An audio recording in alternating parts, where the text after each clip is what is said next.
So hey guys, what's up? I hope you guys are doing great and welcome back to one more video of Delhi Dashmit channel. आज हम बात कर रहे हैं VIT 2023 के real time paper analysis की जो conduct हुआ है 17 अप्रैल 23 को। और ये फर्स्ट स्लॉट के पेपर पे बेसिस मतलब एक जिस्ट है इम्पॉर्टेंट टॉपिक्स की जो आगे वाले बैचेस के बच्चों को काम आ सकता है, क्योंकि ये जो एग्ज़ाम कंडक्ट हो रहा है 17 अप्रैल टू 23 अप्रैल तक चलने वाला है। तो उस हिसाब से ये एक बैलेंस इन्फॉर्मेशन है, ठीक है। और ये मैं फ़िलहाल VIT वेल्लोर का ही स्टूडेंट हूँ जो सेकेंड ईयर में है और ट्रिपल ई कर रहा हूँ, ठीक है। और मैं भी हमारे कॉलेज में ही ये सारे एग्ज़ाम कंडक्ट हो रहे हैं।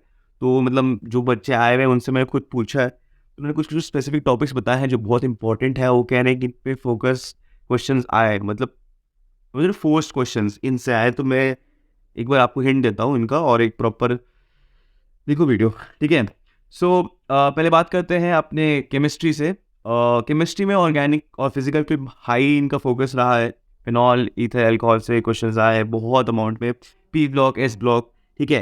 केमिकल काइनेटिक्स से भी अच्छे खासे डायरेक्ट क्वेश्चन NCERT लेवल के डायरेक्ट क्वेश्चन आए हैं, ठीक है। मतलब जो आप अगर अपनी थोड़ा बहुत भी प्रैक्टिस कर रखा है तो आपको ईजिली हो रहा है सॉल्व बिना किसी दिक्कत के। केमिस्ट्री बहुत ईजिली बच्चों को निकल रहा है, ठीक है। फिर आता है माइंस भी आ गया आपका, फिर बायोमेडिकल से भी कुछ क्वेश्चन आए हैं इनके, ज़्यादा नहीं, कुछ अमाउंट में क्वेश्चन आए हैं सबसे, ठीक है। अब बात करते हैं फिजिक्स से। फिजिक्स में आपका बेसिकली इलेक्ट्रोस्टैटिक से बहुत अमाउंट के क्वेश्चन आए हैं और बहुत ही बेसिक लेवल के क्वेश्चन आए। मतलब ऐसा है, वो बच्चा कह रहा था कि भाई फिजिक्स तो मुझे लग रहा था सबसे ज़्यादा डर, बट पेपर को जब मैंने देखा कह रहा था कि भाई मैं तो एकदम चिल हो गया, इतना आसान था। तो बिना डरे ये सोचना बंद कर दो भाई जिनको फिजिक्स में डर लगता है। मुझे भी बहुत डर लगता था मेरे टाइम में फिजिक्स में। तो अगर तुम्हें भी डर लगता है फिजिक्स में तो भाई डरो मत, कॉन्सेप्ट रखो, हो जाएगा बस। फिर आगे बात करते हैं मैग्नेटिज्म से भी अच्छे अमाउंट के क्वेश्चंस आए हैं इसमें आपकी। फिर वेव ऑप्टिक्स हो गया, फिर आपका डुअल नेचर हो गया, फिर आपका ऑल्टरनेटिंग करंट AC हो गया, उससे भी अच्छे खासे अमाउंट के क्वेश्चन आए हैं। डायरेक्ट क्वेश्चन आए AC वाले, रेगुलेशन वाले क्वेश्चन आपके आए जो आपके आते हैं NCERT के बैक साइज में बहुत सारे को मिल जाएंगे AC वाले, उस टाइप के क्वेश्चन आए हैं। फिर आपके semiconductor types of semiconductor material conductors, इन पे क्वेश्चन आए हैं। फॉरवर्ड रीजन में जाने के बाद कोई एक केस दे रखा है, रिवर्स रीजन में केस टाइप के क्वेश्चन पूछे गए, यानी अप्लाइड क्वेश्चन पूछे गए सेमीकंडक्टर से। तो अब बात करते हैं मैथमेटिक्स की।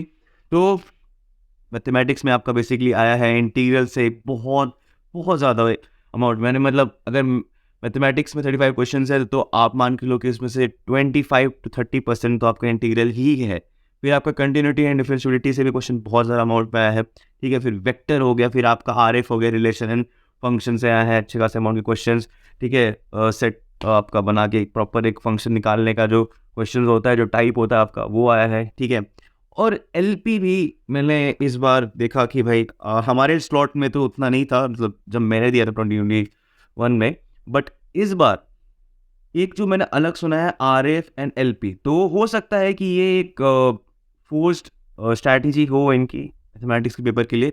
सो आप इनको भी बहुत अच्छे से पढ़ के जाने की ट्राई करना और विश यू द बेस्ट, ठीक है। एंड बाकी लॉट्स के बच्चों के लिए बेस्ट ऑफ लक और अच्छे से देना एग्ज़ाम। मेरे खुद के एग्ज़ाम चल रहे हैं, मैं खुद इसलिए बहुत जल्दी मैं इस वीडियो को बना रहा हूँ without any script and all. बस मैं गया वहाँ से कुछ टॉपिक्स लिखा हुआ है बच्चे से और वीडियो बना दी। सो मिलते हैं एक और इंटरेस्टिंग से वीडियो में, तब तक के लिए Rolling like a big shot, Chevy tuned up like a NASCAR pit stop. Fresh paint job, fresh inside.